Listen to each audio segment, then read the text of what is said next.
시편을 보겠습니다. 시편 37편입니다.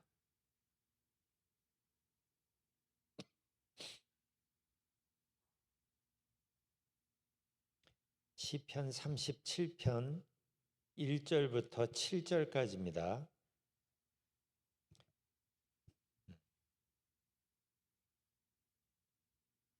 함께 봉독하겠습니다. 악을 행하는 자들 때문에 불평하지 말며 불의를 행하는 자들을 시기하지 말지어다. 그들은 풀과 같이 속히 배임을 당할 것이며 푸른 채소같이 쇠잔할 것임이로다. 여호와를 의뢰하고 선을 행하라. 땅에 머무는 동안 그의 성실을 먹을 거로 삼을지어다. 또 여호와를 기뻐하라. 그가 내 마음의 소원을 내게 이루어 주시리로다. 내 길을 여호와께 맡기라. 그를 의지하면 그가 이루시고 내 의를 빛같이 나타내시며 내 공의를 정오의 빛같이 하시리로다. 여호와 앞에 잠잠하고 참고 기다리라. 자기 길을 형통하며 악한 궤를 이루는 자 때문에 불평하지 말지어다. 아멘. 우리가 신앙생활을 할 때 쉽게 이해되지 않는 것들 중에 하나가 이거죠. 세상에는 왜 불의를 행하고 나쁜 짓을 하는데도 잘 사는 사람들이 있을까? 하나님께서 왜 그들을 그냥 두실까? 다윗도 그런 사람들 때문에 많이 고민한 것 같아요. 그러다가 자기가 깨달은 것을 얘기하는 게 1절, 2절입니다. 세번역으로 보면 이래요. 악한 자들이 잘 된다고 해서 속상해하지 말며 불의한 자들이 잘 산다고 해서 시세워하지 말아라. 그들은 풀처럼 빨리 시들고 푸성귀처럼 사그라지고 만다. 무슨 말이죠? 지금 당장만 보고 판단하지 말라는 거예요. 나중을 보면 알게 된다는 거예요. 때가 되면 하나님께서 그들을 심판하실 것이니까 그건 하나님께서 하나님의 때에 하실 일이니까 그런 건 하나님께 그냥 다 맡겨두라는 거예요. 그분도 다 알고 계시고 그분도 다 계획이 있다는 거예요.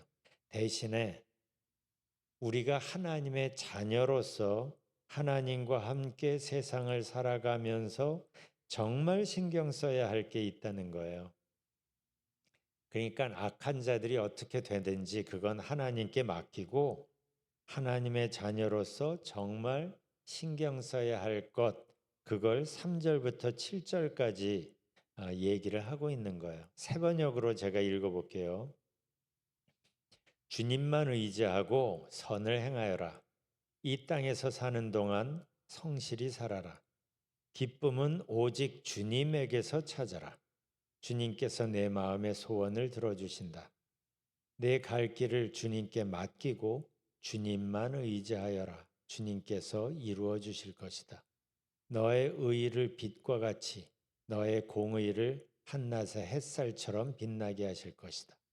잠잠히 주님만 바라고 주님만을 애타게 찾으라.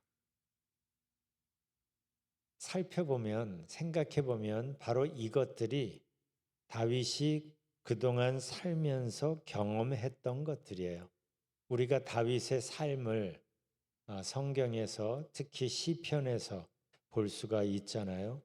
자기가 살아가면서 하나님을 찾고 하나님과 함께 살면서 자기의 삶 속에서 검증된 신앙의 원리들을 지금 다윗이 이렇게 얘기하고 있는 거예요.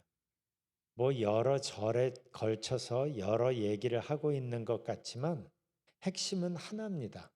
너의 마음의 초점을 하나님께 두라는 거예요. 세상이 어떠니 뭐 저러니 세상에 둘 것도 없고 악한 짓을 하며 사는 사람에 둘 것도 없고 너의 마음의 초점을 하나님께만 둬라. 이걸 여러 표현으로 계속 반복하고 있는 겁니다. 그래서 3절에서 주님만 의지하라고 하고 4절에서 기쁨을 오직 주님에게서 찾으라고 하고 5절에선 내 갈 길을 주님께 맡기고 주님만 의지하라고 하고 7절에선 잠잠히 하나님을 바라고 주님만을 애타게 찾으라고 하는 거예요. 같은 얘기를 계속 반복하고 있는 거죠. 하나님을 의지하고 하나님과 함께 살라는 겁니다. 이게 구약과 신약이 표현은 좀 달라도 핵심은 똑같은 거예요. 하나님께 초점을 두고 하나님을 의지하라는 거예요. 다윗이 먼저 그렇게 살아봤더니 자기가 꿈꿨던 삶보다 훨씬 복된 삶을 살았기 때문입니다. 한번 생각해 보세요. 이세의 막내 아들로 아주 성공한 삶을 살았다면 어떻게 살았을까요? 이색처럼 많은 양을 거닐면서 사는 게 이세 아들로서 꿈꿀 수 있는 최고의 성공 아닙니까?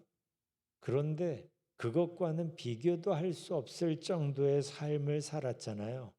이 땅에서의 어떤 왕이 되고 풍요를 누리고 하는 것보다 그의 마음속에서 하나님을 경험하고 하나님을 자기의 목자라고 고백하고 하나님과 함께 살면서 그가 평생에 누린 그의 평화와 기쁨을 생각해 보면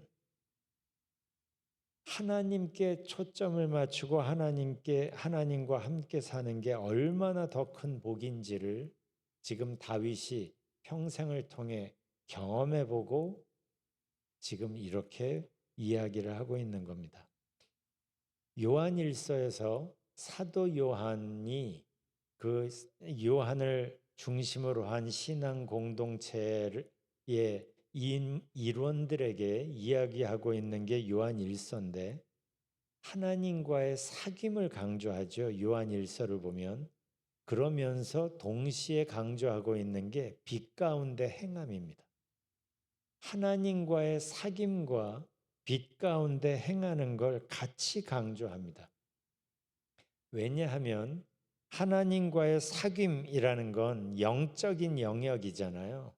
그래서 영적 비밀이라고 표현하잖아요. 하나님과 나와의 사귐은 마치 시냇가에 심겨진 나무의 뿌리처럼 겉으로 드러나지는 않습니다. 그러나 하나님과의 사귐의 여부, 하나님과 사귀는 척을 하는지 정말 사귀고 있는지, 사귀고 있다면 얼마나 친밀하고 얼마나 깊은 관계를 갖고 있는지는 사실은 영적인 비밀이 아닙니다. 삶의 모습에서 드러나게 되어 있기 때문이에요. 그러니까 시냇가에 심겨진 나무의 뿌리가 안 보인다고 해도 그 열매를 보면 뿌리가 시냇가에 닿았는지 안 닿았는지는 열매로 드러나게 되는 거예요.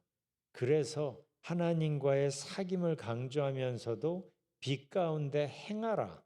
너의 삶이 지금 빛 가운데 있는지를 살펴보라는 거죠. 그래서 바울도 갈라디아서에서 성령의 열매를 말하잖아요. 다 아시죠? 근데 그 성령의 열매들을 한번 살펴보세요. 바울이 무엇을 열매로 표현하고 있는지.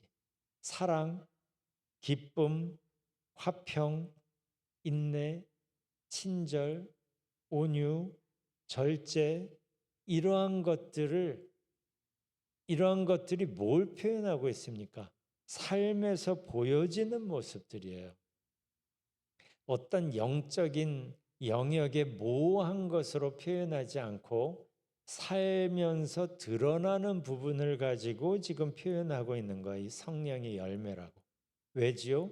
하나님과의 친밀함은 영적인 비밀이라고 해도 그게 우리의 삶에서 보여지는 열매로 드러나기 때문에 그렇습니다. 하나님과의 사귐을 통해 공급된 하나님의 영향력들이 내 안에서 나를 새로운 존재로 만드는데 그렇게 새로운 존재가 된 사람의 흔적들이 성령의 열매인 겁니다.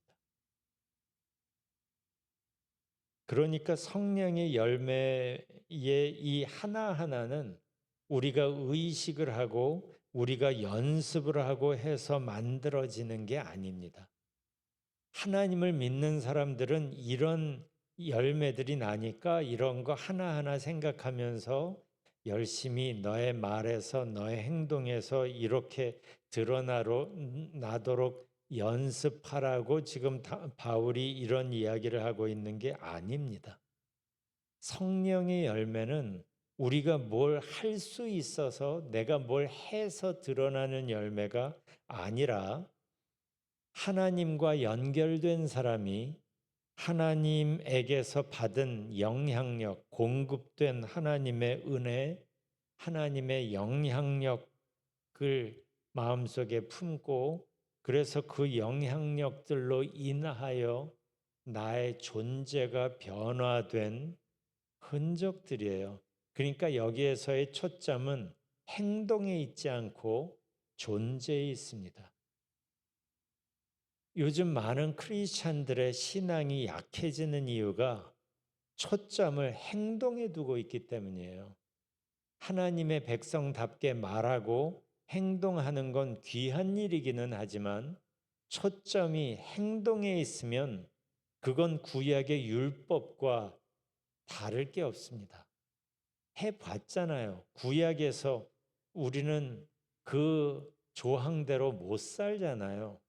그래서 하나님께서 우리에게 찾아오시고 우리의 죄를 해결하시고 성령님이 우리 안에서 일하시면서 하나님의 초점은 우리의 행동과 말에 있는 게 아니라 우리의 존재의 변화에 있습니다. 그래서 하나님과의 사귐이 중요한 이유는 우리의 존재가 바뀌어지도록 하나님께 내어드리는 거예요. 하나님을 믿으며 내가 나의 존재를 바꾸어가는 게 아니라 하나님의 손에 담긴 한 줌의 진흙처럼 하나님의 손에 나를 내어 맡겨드리고 힘 빼고 그분께 초점을 맞추는 거예요. 그러면 그분이 성령을 통하여 우리의 존재를 바꾸는 겁니다. 이게 신앙의 핵심이에요. 그래서 우리가 하나님을 믿을 때 초점 맞춰야 할 것은 우리의 행동이 아니라 하나님과 내가 지금 연결되어 있는가가 중요한 겁니다. 내 마음은 지금 하나님과 함께하고 있는가? 내 삶은 지금 하나님의 영향력 아래에 있는가? 그러니까 신앙의 핵심을 점검해야 되는 것은 교회에서 예배드릴 때가 아니라 삶 속에서 일상을 살아갈 때, 사람들을 만날 때, 삶 속에서 내 속을 들여다보십시오. 내가 지금 혼자 걷고 있는가? 하나님과 함께하고 있는가?